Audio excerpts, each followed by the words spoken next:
I had just moved into my first off-campus apartment. It wasn't much, two small bedrooms, a leaky bathroom sink, and stained carpets that had probably survived 3 generations of students before me. My roommate bylaid last minute, so I was covering the rent solo until someone else replied to the listing. That meant no money for furniture. So I did what most broke college kids do. I scrolled through Craigslist. Most of it was junk, torn mattresses, cat-scratched chairs, or cracked TV stand. But then I saw a post that caught my attention. Free couch must pick up alone, serious inquiries only. Vintage leather couch in good condition. No rips, no bugs, just need it gone. Located outside city limits, near Riverbend Forest. Will leave couch outside garage. Do not knock, do not come after dark. Creepy instructions, sure, but a free leather couch, that's a win. I messaged the number, no name, just a single reply. Come before 6, do not be late. It was already 4:30 p.m. The GPS said it was about a 40-minute drive, tight but doable. The directions took me past the city limits and onto a rural road with no lights. No signs, just trees and the occasional mailbox with chipped paint. The sky was already turning gray. There were barely any cars on the road, and my signal dropped to 1 bar. Finally, I reached a gravel driveway with a rusty metal gate. No house number, no mailbox, but the pin on the map stopped here. I pulled in slowly, tires crunching on the gravel. The house came into view, rundown, with dark windows and an overgrown yard. It looked abandoned, but just like the post said. A brown leather couch sat near a detached garage, covered in a tarp. No one in sight, no lights, no dogs barking, nothing. I got out of the car, the air was weirdly still, no wind. Just quiet, I walked toward the couch. It actually looked pretty nice. A little worn, but no tears or bugs like the ad promised. Then I heard it, a metallic clicking sound, coming from behind the garage. It wasn't loud, almost like someone slowly turning a doorknob back and forth. I froze, I remembered the ad. Do not knock, do not come after dark. I glanced at my phone, 5:56 p.m., crap. I reached for the couch and started dragging it fast toward my trunk. It was heavier than I thought. Every second the light around me dimmed, like the trees themselves were closing in. Then the clicking stopped, and was replaced by footsteps. Heavy, slow, deliberate, coming around the far side of the garage. I panicked, I left the couch halfway to my car, dove into the driver's seat, slammed the door, and hit reverse so hard I nearly ran over my own bumper. The headlights caught a glimpse of the back corner of the garage, and someone stepped out. They were wearing a burlap sack over their head. No shirt, just pale skin, scarred arms, and a huge, jagged knife hanging loosely in one hand. I didn't even wait to see more. I floored it out of there, tires spinning on gravel. I didn't stop until I reached the main road. When I got home, I reported the listing, but it was already gone, just vanished. The number disconnected. I tried sleeping that night, but every time I closed my eyes, I saw the figure with the sack head, the knife, the slow steps. But that's not the scariest part. The next day, someone slipped a torn piece of leather under my apartment door. It looked like it had been ripped from a couch cushion. On the back was a handwritten note. You were late. I stared at the torn piece of leather on my floor like it might move. It was unmistakably from that couch. Same texture, same color, the note on the back, you were late, was written in thick black marker. Letters shaky but angry, someone had followed me home. I didn't know what was worse, the fact that they knew where I lived, or the fact that I never saw or heard anyone enter the building. My apartment had one entrance. No back door, I lived on the 2nd floor, and my window faced a brick wall. That piece of leather didn't get under my door by accident. I called the police. They showed up, took a report, looked at the leather and said they'd keep an eye on the area. But with no real threat, no break-in, and a deleted Craigslist listing, they didn't have much to go on. The officer who took the report gave me a weird look as he left, like he thought I was making it up. Maybe I would have thought the same thing if it hadn't happened to me. That night I double-locked my door, wedged a chair under the handle, slept with a baseball bat next to my bed. Still didn't sleep. Every noise in the hallway made me flinch. I checked the peephole every 10 minutes, nothing. Then around 3:17 a.m., I heard a soft scraping noise, like something dragging across the hallway carpet. I held my breath and looked through the peephole. No one was there. But when I opened the door, just a crack. Holding my bat tightly, there was another piece of couch leather lying on my doormat. No note this time, just that smell. A strong, sour odor, like something that had been left to rot in a basement. That's when I realized the couch wasn't just a couch. It was bait. I didn't go to class the next day. I barely left my bed. I pulled the blinds shut, unplugged my laptop, and ignored every knock at the door, even the UPS guy. Around 7 p.m., I got a text from a random number. "Did you enjoy the test run?" No name, no follow-up, just that. I didn't respond. Then 10 minutes later, "You shouldn't waste good furniture, it'll be back soon." I dropped my phone, literally dropped it on the floor. That night, I moved my dresser in front of the door. Slept on the floor with the lights on. But sleep didn't come, just the sound of the hallway light buzzing through the door crack. And that feeling like someone was standing just outside, waiting for me to blink. 3 nights passed. No new notes, no sounds. I almost convinced myself it was over. Then the 4th morning, I opened my front door. And the entire couch was sitting in the hallway. Not just a piece, the whole thing. Same torn corner, same stain on the armrest. It was blocking my door, like someone had dragged it there in the middle of the night, without waking a single neighbor. My chest went cold. There were scratch marks on the floor, trailing back to the stairs. Long, dark gouges, like it had been hauled up from the lobby. Who the hell did this? How did no one hear? I backed into my apartment and slammed the door. That evening, I heard movements out there. Footsteps thumped, something heavy sliding. When I peeked through the peephole, the couch was gone. In its place, a Polaroid photo taped to my door. The photo was blurry, but I could see my car, parked in front of the Craigslist house. Me halfway to the couch, and just behind me, partially hidden by the garage, was that same figure. The burlap sack, the knife. He'd been closer than I thought. I finally called my cousin Caleb. He lived in a neighboring town and worked security. Told him everything. He didn't say much on the phone. But he showed up 30 minutes later with his Glock and a flashlight. "Let's go back," he said. "If someone's messing with you, I want to meet them." I didn't want to. Every part of me screamed to stay away from that house. But I also knew I wouldn't sleep until I knew who or what was behind this. We arrived just after sunset. Caleb insisted on ignoring the driveway and parking 2 blocks down. We approached on foot, flashlights off. The garage was still there. The house still looked abandoned. But something was different this time. The front door was wide open, and inside, the couch was sitting in the middle of the living room. Not outside, not in the garage. Inside, like it had been waiting for us. I told Caleb this was a bad idea, but he stepped in first, gun drawn. The air inside was thick, like mildew and burnt plastic. My flashlight flickered. That's when we saw them. Photos, hundreds of them, scattered across the walls, taped to cabinets, dangling from the ceiling with fishing wire. Photos of people at couches, different couches.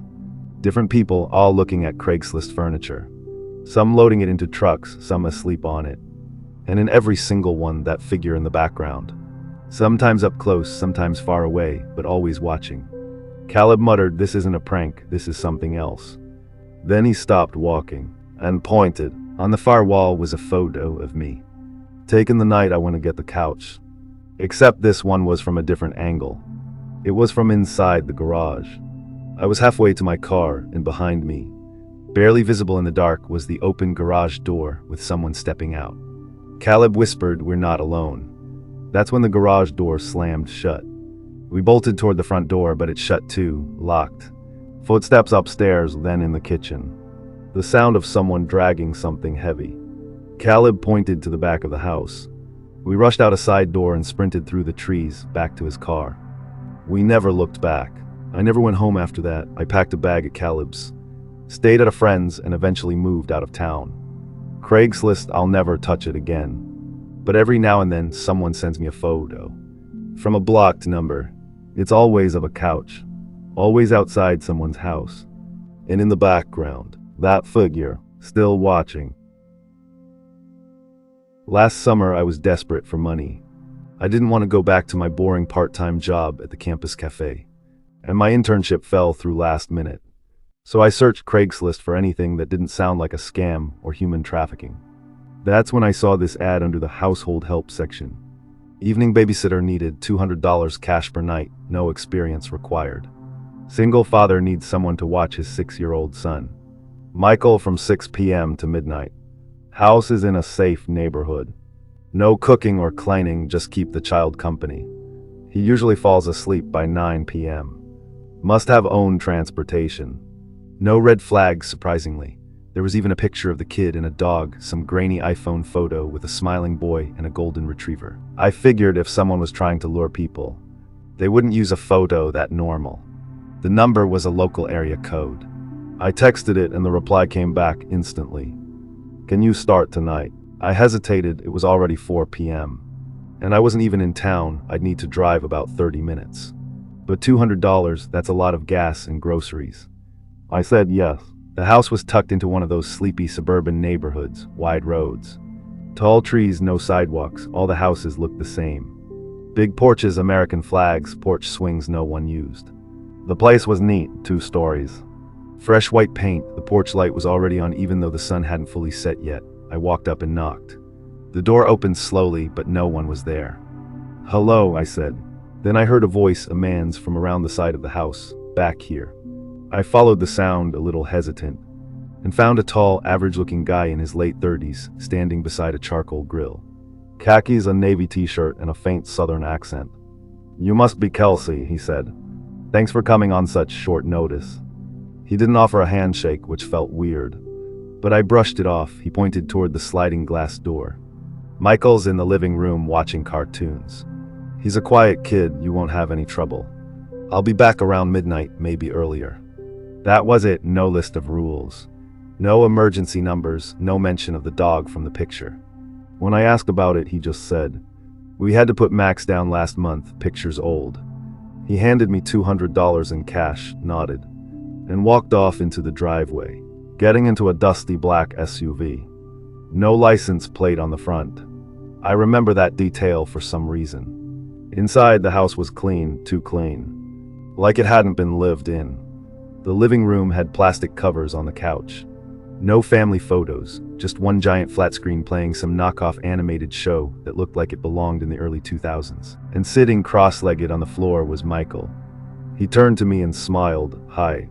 Hey buddy, I said, what are we watching? He shrugged. I sat down on the edge of the couch, still trying to shake the weird vibe. You hungry? I asked. He shook his head. Dad fed me. Okay, you want to play a game? Again a shrug, then he said something that made my stomach drop. You're not the first one. I blinked. What do you mean? He pointed at the ceiling. The last girl went up there. I looked up, just a ceiling fan and white paint. Up where? I asked, half laughing. Michael got quiet. He turned back to the TV. She screamed. That was the moment I realized I should have left. But I didn't, because I told myself kids say weird things all the time. That maybe he was playing or traumatized or something. I walked around the house to distract myself. The kitchen was spotless, no dishes. No magnets or drawings on the fridge, no snacks on the counters. The hallway had closed doors. I opened one. Bathroom, white tiles, no toothbrushes. No towels, just a bar of soap and a mirror too clean to be real. The next door was locked.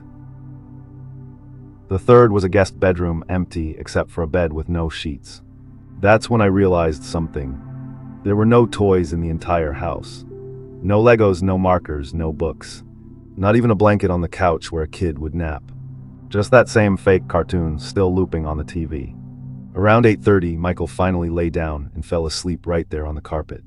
I grabbed a throw blanket from the couch and tucked him in. For a moment, I convinced myself I was just being paranoid. Then I got a text. Not from the dad, but from a different number. The message just said, "Get out." I froze, and then before I could respond, the house phone rang. A landline. I didn't even notice it until that moment. It was in the kitchen, mounted on the wall like it was 1999. I picked it up slowly. Hello. Nothing. Just breathing. Then a whisper. He's not his dad. Click. My hand was still on the phone when I heard a creak upstairs. Not the kind a house makes when it settles. This was deliberate, a floorboard, a step. Someone was up there. I turned around slowly, trying not to make noise. Michael was still asleep in the living room, wrapped in the blanket, breathing softly. I grabbed my phone and crept toward the stairs. Another step above, this time closer to the top of the stairs. Heavy, slow, like whoever was up there wanted me to hear them. I should have grabbed the kid and run. But I didn't. I moved to the bottom of the stairs and called up, voice shaking. Hello. Silent. Then a quiet voice, just loud enough to hear. You shouldn't be here. I backed away. Then I grabbed Michael, who stirred awake and looked at me with wide eyes. Is it time to go? Yeah, buddy, I said quickly. Change of plans. I carried him to the front door. Fumbled with the lock, deadbolt. Chain, another lock I hadn't noticed before. Who locks the inside like this? I finally yanked it open. But the porch was dark. Too dark. The porch light that had been on earlier was now off, and my car, it wasn't there. I had parked right across the street. I remembered because I locked it with the key fob and heard the beep. Now the street was empty. Just shadows. I was panicking. I told Michael to stay inside. Then stepped onto the porch and checked my phone. No signal, 0 bars. Then I heard it again from upstairs, the sound of something heavy being dragged across the floor. I ran back in, locked the door, and backed away. That's when I remembered the back sliding door where I first met the dad. I carried Michael toward the kitchen, but he grabbed my wrist. Don't go that way. Why not? I whispered. That's where he watches. I didn't ask what he meant. I ran. We reached the back door and I slid it open quietly. The backyard was overgrown. A rusted swing set leaned to one side. The grass looked untouched for years. As I stepped outside, I looked up at the second floor window. A man was standing there. Not the dad, not the guy I met. This one was older, pale, bald. Shirtless, eyes too wide, just standing there. Staring down at us through the window, not blinking. I ducked, pulling Michael with me. We crawled along the side of the house, past the trash bins into the neighbor's yard. But every house was dark, no porch lights. No movement. It was like this street had been cut off from the world. That's when I saw headlights in the distance. I waved both arms frantically. A car slowed, rolled up to us. It wasn't the SUV. It was a white Honda Civic. A girl in her late 20s was driving. She rolled down the window. You okay? I nodded too fast. Please, can you call 911? Someone's in that house and this kid, he's not safe. She stared at me, eyes narrowing. Then she looked at Michael. Is your name Michael? She asked. He nodded slowly. Her face went pale. Get in. We didn't speak again until we were 3 blocks away. Then she said something that made my blood run cold. I answered that same Craigslist ad last year. She said she never even made it inside. When she knocked, the door opened by itself. But no one answered. She saw movement inside, a shadow upstairs. She got creeped out and left. When she texted the number the next day, it was disconnected. She filed a police report, but nothing ever came of it. She started crying at one point. Said she always felt guilty, like maybe someone else wouldn't be as lucky. We drove straight to the police station. Michael stayed quiet the whole time, calm, too calm. When we arrived, the officer asked for the address of the house. We gave it. He typed it into the system and paused. Then he turned the monitor so we could see. It was a burned-down house. 4 years ago. A fire had gutted it completely. Electrical fault, they said, no survivors. The father, the son, and even the dog had all died. But I had just been inside it. I had seen the couch, the cartoons, the photos, the locked rooms. I swear to God, I said, we were just there. Someone was upstairs, he wasn't alone. The cop looked at us like we were crazy. But the woman backed me up. She had screenshots of the listing from the year before. Same address, same kid, same dog. The cop agreed to send a cruiser. An hour later, he called me. I don't know what to tell you. He said there's nothing there. Just a foundation and overgrown weeds. That house has been gone for years. A few days passed. I stayed at my aunt's place, trying to put it all behind me. Told myself I must have made some mistake. Maybe I was hallucinating, sleep-deprived, something. Then late one night, I got a text. From a number I didn't recognize. Thanks for watching, Michael. He misses you already. Attached was a photo. It was the couch again. But this time I was on it. Asleep. And standing behind me, partially hidden in the doorway, was that man from the window. Watching.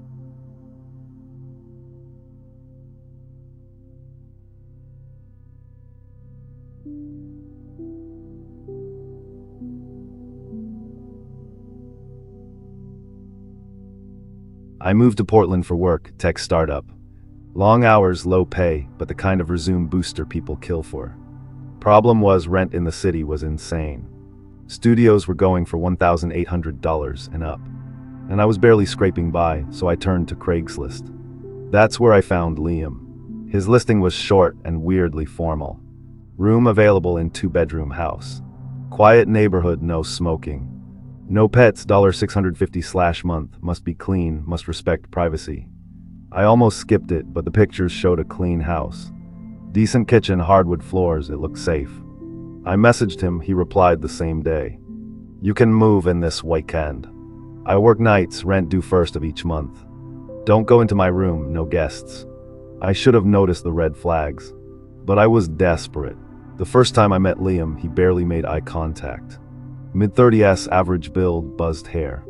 He wore a plain gray hoodie, even though it was 90 degrees out. Spoke softly like everything was rehearsed. He showed me my room, said bathrooms down the hall. Don't use my soap, then he disappeared into his room and shut the door. That was it, no welcome chat, no tour, no handshake. Still, the place was clean, no weird smells. No visible weapons, I figured I could deal with quiet. For the first week, everything was fine. He left for work every day around 6 p.m. Came back after midnight, I never saw him eat. Never heard music, just his door closing and opening. But around day 10, I started noticing sounds. Not loud, just strange. It would start around 2 a.m., a soft thumping. Like someone hitting a wall rhythmically. Then a dragging noise, then silence, always the same pattern. Thump, drag, silence. I figured maybe he was moving furniture or working out, I didn't ask. But one night I woke up at 2:18 a.m. to something different. Scraping like fingernails on drywall. Then a soft knock on my wall, right where my bed was pushed up against. I knocked back, no reply. I lined in, listening for a second. I swear I heard whispering, too faint to make out. The next morning I asked him casually, "Hey, were you doing something last night?" I heard some weird noise in the wall. He didn't even look up from his coffee. Old house settles a lot. Then he got up and walked away. But that afternoon when he left for work, I peeked into his room. I know I shouldn't have. But the door wasn't fully closed, and curiosity got the better of me. His room was bare. No TV, no dresser, just a twin mattress on the floor. A lamp and 3 padlocked trunks. That's when I noticed something that made my stomach twist. His bed was pushed away from the wall, a solid 2 feet of space between it and the far corner. And behind it there was a small door. Like 4 feet tall, painted the same color as the wall. Almost invisible unless you looked directly at it. No handle, just a thin metal latch. I backed out fast and shut his door. Later that night I couldn't sleep. My brain kept picturing that little door. Who builds a room with a tiny door like that? Was it part of the crawl space, an old laundry chute? At around 1:30 a.m. I heard it again. Thump, drag, silence. But this time it was louder. Closer, like it was coming from my closet. I sat up, heart racing. I turned on my lamp and walked over slowly. Opened the door. Nothing. Just shirts, hoodies, a few boxes. But on the floor, there were white scratch marks on the wood. Like something had been pushed or dragged recently. And the wall behind my hanging clothes. There was a faint line, a square outline. Another hidden door. I didn't sleep that night. I spent the next day at a coffee shop. Trying to forget it, told myself it was just an old house. That all homes creak, that weird doesn't mean dangerous. That night I stayed up, determined to catch whatever it was. 2:14 a.m. I heard it. This time I recorded it on my phone. Thump, drag, then a click. Like a latch opening. Then footsteps, inside the wall, coming toward my room. The footsteps stopped behind the wall, directly behind the hidden square in my closet. I didn't move, I barely breathed. The air felt heavy, like the drywall itself was pulsing. I slowly backed toward my bed, gripping my phone, still recording. Then 3 slow knocks came from inside the wall. Knock, knock, knock, right where that hidden outline was. I whispered, "Who's there?" No reply, but something scraped against the inside again, slow, methodical. That's when I heard my front door open. I bolted out of my room. Liam was standing in the hallway, wearing the same gray hoodie. Holding a brown paper bag, he looked at me like he already knew what I'd seen. "Everything okay?" he asked, his voice too calm. I lied, "Yeah, thought I heard something." He stared at me for a long moment, then said, "Old house settles a lot." I didn't sleep that night. I stayed in the living room with the lights on, phone in hand, watching that recording on repeat. You can't see much, just darkness, but you can hear it. The scraping, the dragging, the knock. At one point I paused it, listened with headphones. Right before the knocks, you can hear a whisper. It's hard to make out, but it sounds like he knows. The next morning I called in sick and left the house before Liam woke up. I went to work early just to avoid him. I didn't come home until late, hoping he'd be gone. He wasn't. He was in the kitchen washing an apple like everything was normal. He didn't say a word. That night I made a decision. I was going to open that hidden door in my closet. I waited until Liam left for work, 6:02 p.m. on the dot, and I went back into my room. The outline was faint but visible. I grabbed a flathead screwdriver and gently wedged it into the edge. The drywall gave way surprisingly easy. Behind the thin panel was another wooden door. Smaller than I thought, barely chest height. Old, with peeling paint and a rusted latch. I opened it slowly. The smell hit me first, rot and dust, something long dead. Inside was a narrow tunnel, just wide enough to crawl through. It sloped slightly downward and curved to the left. I shined my flashlight inside and saw scratch marks on the walls, and fingernail gouges in the wood floor. Someone had been through here. Recently. I didn't go in. I couldn't. Instead, I took photos, closed the door, put the drywall panel back as best I could, packed my stuff in silence. I was planning to sleep in my car, then get a new place. I didn't care about the security deposit. I just wanted out. At exactly 12:17 a.m., I was in the living room, backpack ready when the lights flickered. Then I heard it again, scraping. But this time it wasn't from my closet. It was from Liam's room. And then I heard something I will never forget. A woman's voice, whispering, hoarse, desperate. "Help me." It was coming from inside the wall. Then 3 bangs against the thin wall between our rooms. I froze. Then the banging turned into screaming. Muffled, ragged screaming, like someone trapped behind drywall. Like their mouth was taped, like they'd been screaming for years. Then silence, and footsteps slow and dragging, heading toward the small hidden door in Liam's room. I ran. I didn't even grab all my stuff. I ran out of the house barefoot. Keys in hand, jumped in my car and peeled out of the driveway. I called the police while I drove. Told them someone might be trapped inside a wall, maybe worse. They took it seriously. A patrol car met me at a gas station. I showed them the photos, the recording, everything. 3 cars pulled up to the house with lights flashing. Here's what they found. Liam was gone. His room was stripped, mattress, trunks, everything gone. But the hidden door was real. They pried it open and followed the crawl space. It led to a second hidden room. A tiny soundproofed box with old restraints on the floor. Chains, rope, stains no one wanted to test. In the corner was a pile of shredded clothing. And scratched into the wall, names. Dozens of them. I didn't recognize any, except one. At the very bottom, barely visible. Kelsey, the same name from that other Craigslist horror story. Liam was never found. The listing was deleted, the number was disconnected. No employment records, no credit history, like he'd never existed. They traced his Craigslist post to a VPN and a burner email. Turns out he'd posted dozens of similar roommate ads in other cities. Same rules, same no guests. Always for a small rent in quiet neighborhoods. No one ever stayed long. Some people just vanished. I moved across the country. New name, new number, no Craigslist. But sometimes when I lie awake at night, I hear it again. Thump, drag, silence, and a whisper in the wall. He's still looking.